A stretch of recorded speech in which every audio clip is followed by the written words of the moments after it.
Mga matitinding laban na naganap kagabi sa Title Tuesday. World number 1 Magnus naglaro sa early edition. Nangainit siya doon. Sa late edition, ang nangainit naman ay si Hans Smoke Niemann. Yan po ang ating mga babaybayin. Samahan niyo po kung pag-aralan.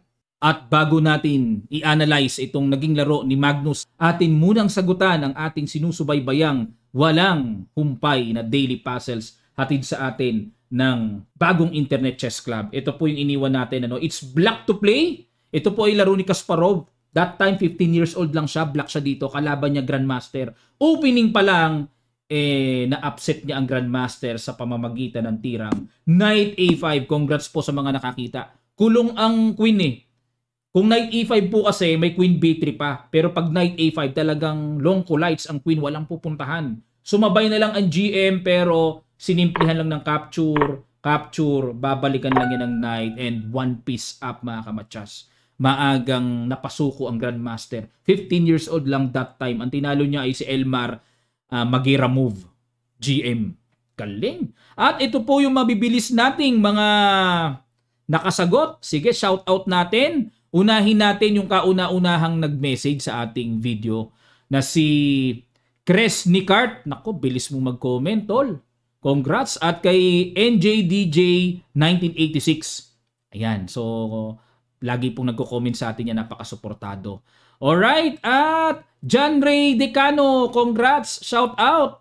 At kay San David Planas. Ayan. Ronil Di Makulangan. Ayan. At kay Katrina Joy Oberes G-San. Oh, ayan. Congrats. Today, it's why to play. Ano kaya ang malakas na hataw na naman na ginawa ni Kasparov dito? Kasi this week po, puro laro ni Kasparov galing sa laro ni Kasparov ang mga papasil natin. Okay? Why to play? Ngayon ay birahin na natin itong malakas na laban ni Magnus kontra kay Firouzja. Nag C4, English opening, nag G6, G3, Bishop G7, nakikiramdam muna si Firouzja. Knight F6, Knight C3, castling, Knight F3. Ayan. Ito po ay approaching from English opening, naging King's Indian fianchetto na. Knight BD7 develop, castling, E5. Okay, para yan talaga ang linya eh. Kumapture na sa D4. Bakit kinakapture yan? Para pag Rook E8, maghatid ng pressure sa E4. At the same time, kaya kinapture yon para yung bishop buhay, yung diagonal. Walang baradong E5 pawn. Nag-H3 para protection muna dyan kasi po may mga linya na gumaganon-ganon later on. So early protection yan sa G4. At nag-Knight C5, tinatluhan na ng atake. Tinatluhan din ng depensa ni Magnus. At nag-H6 para walang Bishop G5. Nag-Queen C2. Nag-6th line si Magnus. Dito po kasi ang palagi ang ginagawa. Yung B3, Bishop B2, mga ganong simple lang, no? At nag-Queen C2 pero hindi nagustuhan ng computer engine. Anong linya yan, Magnus? Pero world number 1 ka, okay na rin. Sabi po ni Stockfish. Pero binad mo ba niya, no? At dito nag-Knight G4. Hindi naman natumbukan ni Firouzja ang perfect line na Knight F takes E4. Yan na pala. Simpleng capture dyan. At ayun, may atake sa Knight. Makukuha. Ayan, hindi napansin. Medyo ibang klase linya. Nag-Knight G4, atake sa Knight, at nag-Knight B3. Ayun, maagang novelty naman ni Magnus. Ang old line dito ay Rook D1, simpleng dinipensahan ang Knight. Okay po. So, Knight B3, Knight E5, inatake ang pawn C4, kinapture na yung Knight sa C5, Rook D1, inistorbo muna ang Queen, hinarangan, at nag-Bishop E3. Okay, imbis sa depensahan yung pawn sa C4, kumounter attack dito si Magnus. Dinipensahan muna ni Firouzja. Nag-Knight D5. Yan naman po ang gusto dito ni Magnus na pinaka-treatment niya para masuportahan ang pawn C4. Pero, ano na naman yan, Magnus? Nagsasalita yung computer, no? Dapat B3 lang. Simpleng-simple ay. Aba, nagsasalita Knight D5 ang ginawa dito ni Magnus. So, matigas ang ulo ni Magnus. Walang engine sa kanya. Nag-Knight C6 si Firouzja. Ang ganda ng plano. Nagandahan ako dito. Imagine niyo ilalagay sa gitna. Superb. Siga ang Knight sa D4 pag nagkataon. Nag-Queen D2 pinatungan. Ayun, tiniret ang pawn sa h6 pero hindi po pinansin ni Firouzja. Deadma lang. Sige, capturein mo yan. Subukan nga. Kinapture pa na ni Magnus. At dito mga kamatsas, ano kaya yung pinanghahawakan ni Firouzja at binigay niya yung pawn sa h6? Naglabas ng brilliant move dito. Pakiguess niyo yung hataw na yon sa ilang sandali lang. Tutuloy kagad natin. Start.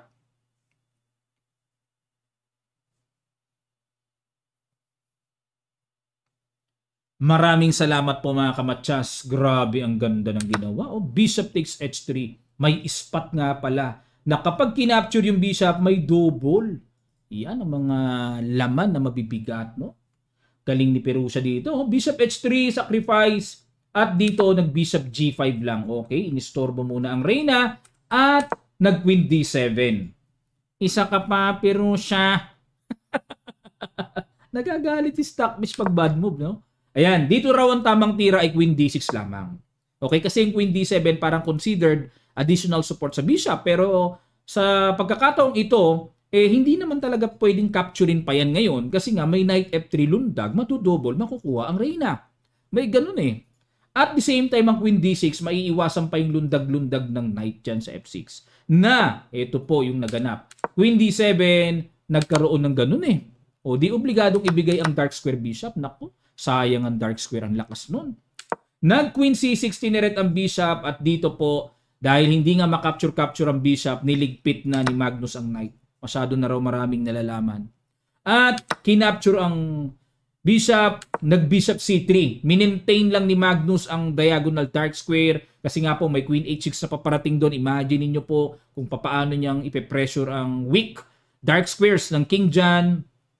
Nag-bishop takes e4, pinuntahan na nga, and obligadong harangan ang diagonal na yan. At dito, pumitik ng another good move si world number 1, f6.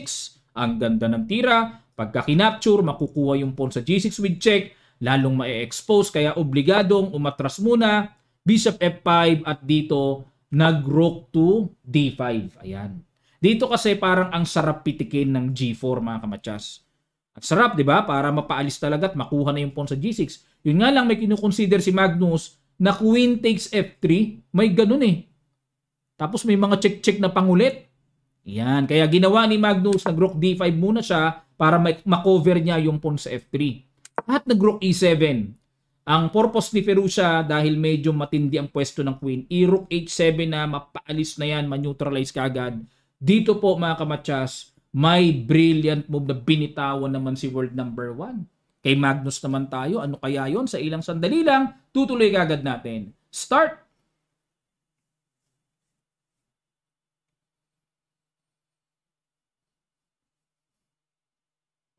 Maraming salamat po mga kamatsas. Ayan ha. Oh. Boom! Rook takes bishop. Congrats po sa mga nakakita. May boom pa eh, no? G takes f5. Bishop takes f6. May mga check-check doon. Rook h7 ba? May queen g6. Nag-queen d6 lang. Okay. Support sa torre. At may threat sa g3. Okay. Di makapture ito. Nakapin ng queen. Yun nga lang. Tingnan nyo po evaluation bar. Taas-taas. Tirik na tirik. Nag-queen g5 check. King f7. At nag-queen g7 check. King e8. Ayun. Sinimplihan lang. Capture. Capture. Queen g8 check. Ayun, kasi kung haharang po dito, may ganun eh. Pakita ko na po, no? Pag hinarangan kasi may check. O pagka gumanon, may check. Pagka gumanon, may ganito. Wala na. Queen d6, capture, capture. Wala na yan. O boss. O kaya dito, king d7. Ang pag-asa na lang dito, ipakapture to pero may mga check-check na magagawa. Pero dito po, hindi pinatawad ni Magnus. Rook d1, check. Resign si Firouzja. Si Firouzja po, para sa akin, grabe. Napakaganda ng performance niya sa katatapos lang nitong nakaraang World Team Blitz, no? Champion ng WR chess team, katimit ni Wesley yan eh. Mainit pa yan. O pero pagdating kay Magnus talaga, yung mga maiinit lumalamig eh. Nag-champion po si Magnus sa early edition. Isa lang ang pinalusot na tabla. Last round pa, mukhang naawa pa. Grabe. 10.5 out of 11 rounds. At ngayon naman, dito tayo sa late edition. Hans Mook Niemann, nangainit ang karburador. Tingnan natin. Ang nakalaban ni Niemann, walang iba kung hindi ang beast ng chess.com, laging chachampionin sa Title Tuesday, Hikaru Nakamura. Para sa akin po, yan ang pinakamatinding nakalaban niya. Hindi na sumali si Magnus sa late edition, nagpahinga na. Kota na sa early edition eh. At itong si Niemann, binugbog ni Magnus to sa early edition eh. O, makabawi-bawi man lang kay Nakamura. Kung makakabawi, eh malupait itong si Naka. Pag-aralan natin. Nag-E4 si Niemann, E5 si Naka, Knight F3, Knight C6, Bishop C4, Knight F6, D3, Bishop E7. Italian game ang pinasok ni Naka. Knight C3, nag-D6, at nag-A3. Aba, kakaiba. Pero itong A3, ang purpose po niyan, pag nag-Knight A5 at i-hunting ang Bishop, may tataguan ng sapat. So, gustong i-maintain ni Niemann ang kanyang Bishop na wag ma-exchange ng ganun-ganun lang. Bishop G4, pressure sa knight pin, H3. Kinapture na. Aba, usually umaatras yun ah. Queen F3, pinasukan ng knight, bumalik, at nag-C6. Okay, para may B5 or D5 mamaya. Timing, nag-Bishop A2. Tumakbo na kagad si Niemann bago pa atakihin. Knight E6. Ayan ang novelty. Oo nga, kakaiba nga. Kasi dito po ang natural na palagi ang ginagawa. Sumisimpleng castling lang eh. Pero itong Knight E6, kakaiba. Okay, bago na ito. Wala sa libro. Nag-castling at nag-castling din. Rook E1, develop, Queen C7, Bishop E3. So, relax lang si Niemann. Develop lang. Ganon din naman si Naka. At mukhang magdi-D5, magbe-break mamaya. At nag-Queen F3, nag-A5. Okay, space lang. Control the B4. Nag-Knight E2, no? Controls D4 and F4 square, pero nakikita ko dito, gusto ni Niemann na pagkapangin yung knight niya papunta sa F5. Magmamaneuver. Nag-D5 na, Knight G3, at nag-G6. Napilitan po si Naka kasi talagang masyadong malakas ang knight kapag nakarating sa F5. Yun nga lang, na weak yung dark square. May drawback din eh. Rook E8, at nag-C3 din para walang lundag ng knight sa D4. At dito nag-A4. Ayan, A4. Space lang, kain sa queen side. Nag-Rook D1. So yan po talaga ang tamang pormahan ng mga develop ng mga tore. Kinulose na. At kinapture yung knight. Takes. Takes ulit. Rook takes. At nag-Knight E2. Okay, medyo bahagyang sumagwa ang pawn structure. Rook D7, D4. Okay, break na kagad. At pinatungan ni Naka, so pin. Bishop G5 threat sa knight. At nag-King G7 suporta. At nag-Bishop E3 si Niemann. Yun na po. Lumabas na ang Blunderations! Napasigaw na naman ang Blunderations. Lumabas ang double question mark. Dapat daw po ang tira ay G3 lamang. Naku po. Mahirap nang makita yung mga kunakunachi, mga kunat, no? Sabay King G2 ang nakikita ko dito, yung mga ganong kunat. Okay, pero nag-Bishop E3, na-pressure si Niemann sa D4 niya, eh, no? Ayun, natumbukan ni Naka ang napakagandang C5 para buong-buo niyang makuha yung pawn sa D4. D5 na lang, E takes D5, E takes D5, nag-Rook takes D5. Ayun, na-error naman dito. Dapat daw ang tira ay Knight takes D5. Yan po ang mas maigi, mainam. Pero nag-Rook D5, Knight C3, takes, exchange, exchange. Yun nga lang po dito ay kitang-kita, may anytime bawi si Niemann eh. Kasi yung A4 hindi na suportahan ng tama, na overextend. Queen C6, ayun. So pumantay na po yung number of pawns and nag-C4, nag-Knight B6, hinabol. Oo nga, no? Okay, may C3. Okay, kasi may threat din naman doon. Takes, takes, at nag-Knight C4, double. Yun lang. Naisahan dito ni Niemann. Oo. Ayun, no? Na 1 pawn down si Naka. Nabitin si Naka, may double pa lang ganon. So, 1 pawn up, no? Ang maganda dito sa posisyon ni Niemann, same colored bishop. Hindi opposite, eh. Kaya, ano to? Big deal dito ang 1 pawn up. Knight B4, okay, and King F1. Okay, pag endgame po, ibibida na natin ang King. King must be active, sabi nga. Knight D7, Knight C6, King E2, King F7, King D3, Bishop E7, knight b6. Ayan. Pero kahit lamang ng isang pawn dito, considered na parang ang lamang lang naman nandito sa isang side eh. 'Di ba? Dito pantay lang naman yung ano na yan, yung pawn na yan dyan. So lumalabas f-pawn lang ang sobra. So mahirap pa rin ito sa puti para gapangin. F4, H5, G4, capture, knight A5, and the knight D5, bishop D6, knight C3, bishop B4, knight E4, bishop E7, knight D2, at nag-knight C6, knight F3. Kung matatandaan nyo po mga kamatsas, nung nakaraan nag-champion si Niemann, di ba dinalawang sunod niya? Si Magnus nadali, si Nakamura nadali. Aba, kapag nanalo siya dito, masusuki na niya si Naka. Nakakailan na siya, ha? 'Di ba? Okay, bishop D6, tineret ang pawn F4. Yun lang, sinabay na. Sinabay na, dapat daw ang tira dito po ay bishop to E5. Okay, wag ipakain ang pawn F4 sa pamamagitan ng pag-block. Pero dahil nag-F5, capture, check muna. Okay, may pangpaalis ng king. Sabay kuha, kala ko makakukuha, mababawi ni Naka eh. King C6 at nag-F6, yun ang mabigat. Nag-B5.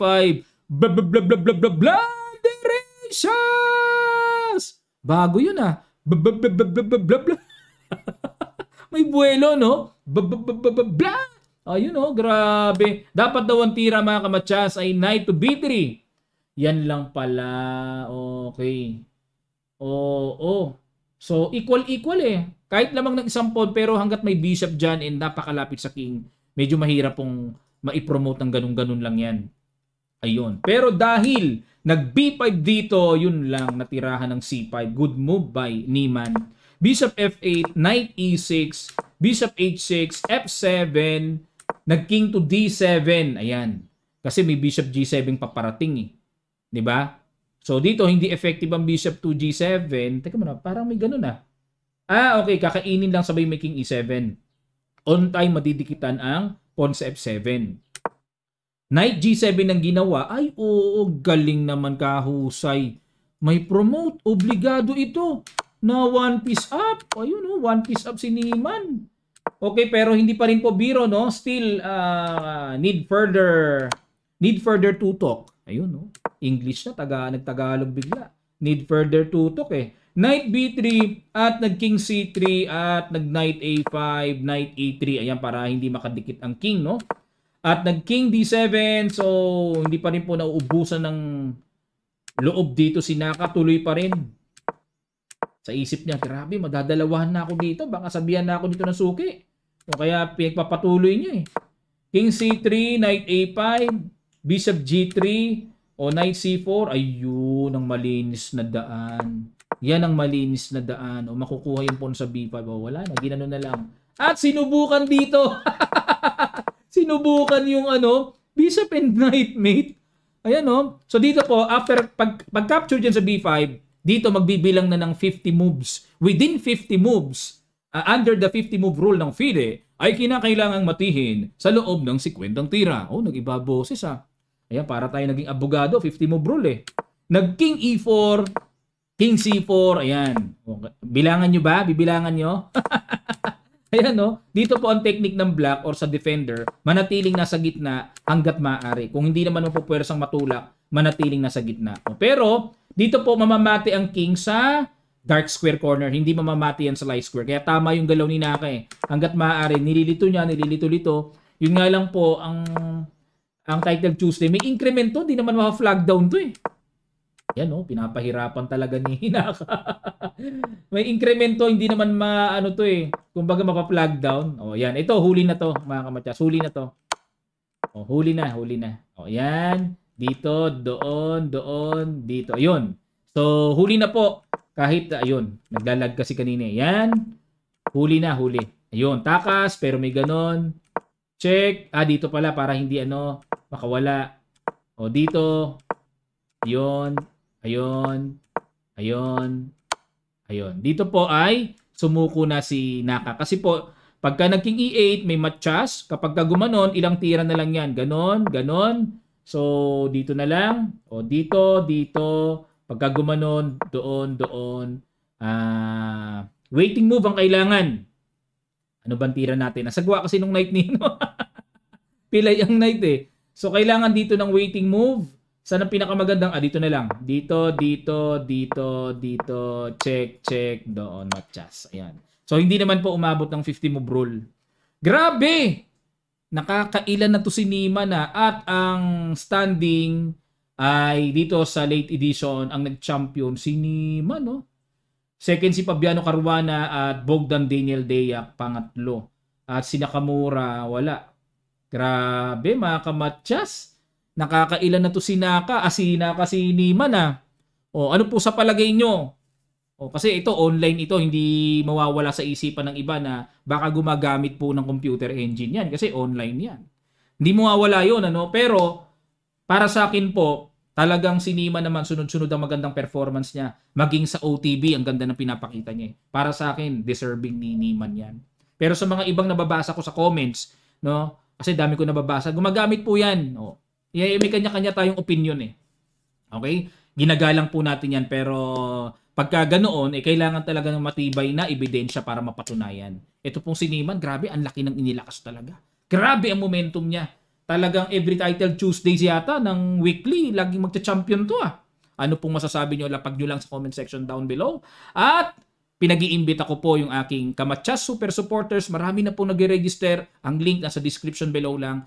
Click nyo lang po, basahin nyo mabuti bago kayo mag-register para makasama po kayo sa every Sunday 10 a.m. to 12 noon na live session natin sa YouTube.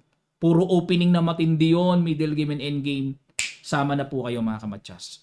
Okay, marami na po ang nag-grab ng opportunity. Maraming salamat, magkita-kita pa tayo sa mga susunod pang chess updates.